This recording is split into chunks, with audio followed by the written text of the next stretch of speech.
একটি পবিত্র বন্ধন। নিজ নিজ ধর্মীয় রীতি অনুযায়ী দুটি মানুষ একই বন্ধনে আবদ্ধ হয়, যেখানে প্রতিশ্রুতি থাকে একসাথে পথ চলার, একসাথে বাঁচার। তবে ভাড়ায় পাওয়া যায় বউ। নিলামে সর্বোচ্চ টাকা দিয়ে 1 মাস কিংবা 1 বছরের চুক্তিতে মেলে বউ। আবার চুক্তি শেষ হলে রিনিউ করা যায়। অদ্ভুত লাগলেও এ খবরই এখন সত্য। থাইল্যান্ডে ভাড়া করা স্ত্রীর সংস্কৃতি সবার জানা থাকলেও বহু বছর ধরে এ প্রথা ভারতেও প্রচলিত রয়েছে, তা জানতেন না অনেকে। ভারতের মধ্যপ্রদেশের শিবপুরী জেলার বিভিন্ন গ্রামে বহু বছর ধরে প্রচলিত ভাড়া করা বউ সংস্কৃতি।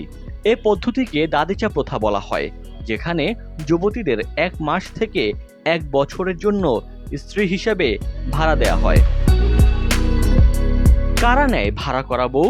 এমন প্রশ্ন খুঁজতে গিয়ে জানা যায় মূলত সমাজে যেসব পুরুষরা ধনী কিন্তু তাদের কেউ বিয়ের জন্য পছন্দ করছে না, অথবা কেউ জটিল কোনো রোগে আক্রান্ত, এমন পুরুষরাই ভাড়ায় বউ নেয়। মূলত কুমারিত্ব, শারীরিক সৌন্দর্য ও বয়সের উপর ভিত্তি করে দাম তোলা হয়। ভারতে নিলামের নিয়মাবলী ও চুক্তি। লিগ্যাল সার্ভিসেস ইন্ডিয়ার তথ্য অনুযায়ী নিলাম বাজারে 8 থেকে 15 বছর বয়সী কুমারী মেয়েদের অগ্রাধিকার দেওয়া হয়। এজন্য 15 থেকে 25,000 টাকা ওই নারীর পরিবারকে দেয়া হয়।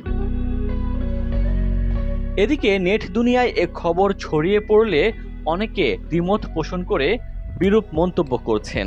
নেটিজেনরা বলছেন, বিবাহ একটি সামাজিক চুক্তি।